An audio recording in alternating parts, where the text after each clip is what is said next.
Hello viewers, আশা করি আপনারা সবাই অনেক বেশি ভালো আছেন। আজকে আমি আপনাদেরকে ঘুরে দেখাবো ঢাকার খুব কাছেই একটি গ্রাম্য মেলা, যেটা কিনা ঐতিহ্যবাহী বাউলের মেলা নামে পরিচিত বা বাউলা বাজারের মেলা যেটাকে বলে। ডেমরার ঐতিহ্যবাহী এই বাউলের মেলাটা প্রায় 294 বছরের ঐতিহ্য ধরে রেখেছে। মেলাটা যেহেতু আমাদের বাসার খুব কাছেই হয়, তাই ছোটবেলার অনেক স্মৃতি রয়েছে এই মেলার সঙ্গে। ছোটবেলা তো দাদার সঙ্গে যেতাম কেনাকাটা করার জন্য বা বিভিন্ন খেলনা কেনার জন্য।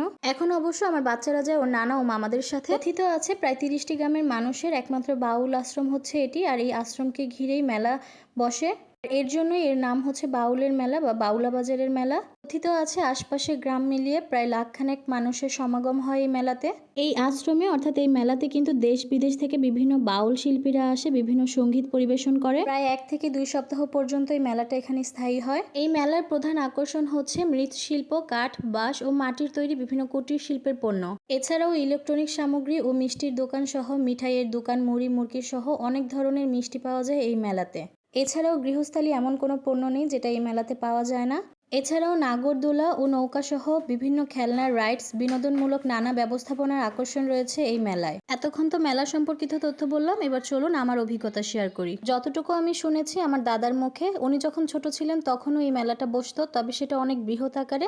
এখন অবশ্য জায়গা স্বল্পতার কারণে এটা খুব ছোট পরিসরে হয়, তার কারণে তুলনামূলক দোকানপাটও কিছু কম হয়। কিন্তু মেলার আমেজ কিন্তু আগের মতোই হয়। যখনই এই মেলা শুরু হবে আশেপাশে বাচ্চারা অনেক বেশি আনন্দ হয়, খুশি হয়, সবাই মেলা করতে চলে আসে। ঠিক তেমন আমিও চলে আসলাম। আমার মেয়ে অবশ্য নানা ও মামাদের সাথে এসে আগেও একবার ঘুরে গিয়েছিল। আমি ভাবলাম যে আমিও কিছু কেনাকাটা করি, তাই আমরা আবারও বের হলাম আমার ভাইদের সাথে নিয়ে। মেলায় ঢুকতে প্রথমেই মাটির জিনিসপত্রের দোকান পড়ে। এখানে মাটির এমন কোনো জিনিস নেই যেগুলো পাওয়া যায় না। মজার ব্যাপার হলো বিভিন্ন বয়সী মানুষ মেলায় আসে বিভিন্ন ধরনের প্রয়োজনে। যেমন আমার আম্মুদের বয়সে যারা আছে বা দাদিদের বয়সে, ওনারা আসে মাটির বিভিন্ন জিনিসপত্র ও গৃহস্থালী বিভিন্ন জিনিসপত্র কেনাকাটার জন্য। কেউ বা আসে জুয়েলারি অথবা হোম ডেকোরেশনের বিভিন্ন জিনিসপত্র কিনতে। আর বাচ্চাদের জন্য তো খেলনা আছে। মেলায় কিন্তু সবকিছুর দামই মোটামুটি রিজনেবল প্রাইসে থাকে।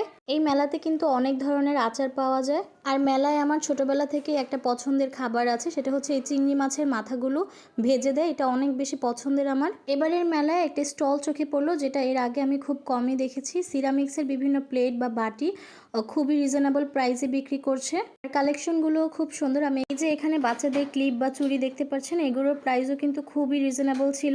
আমরা মূলত সন্ধ্যাবেলায় গিয়েছিলাম, বাট আমরা যখন পুরোটা মেলা ঘুরছিলাম, ঘুরতে ঘুরতে দেখলাম রাত হয়ে গিয়েছে। আর বাচ্চাদের এই খেলার রাইডসগুলোর ওখানে যেতেই দেখলাম এটা প্রায় বন্ধ হয়ে যাচ্ছিল। তো আমার মেয়ে আবার এখানে উঠতে চাইলো, তাই ওকে একটু উঠালাম। ওর মামারা এখানে খেলছে, ওদের সাথে খুব মজা করছিল। এদিকে আমার ছেলেটাও খুব এনজয় করছিল, ওর বাবার কোলে এদিক সেদিক দেখছিল, সবকিছু ঘুরে ঘুরে ওর আপুকে দেখছিল। এই মেলাটা আসলে আমাদের শৈশবের অনেক স্মৃতি মনে করিয়ে দেয়। আসলে বাড়ির আশেপাশে যারাই আছে সবাই অপেক্ষায় থাকে কখন এটা শুরু হবে।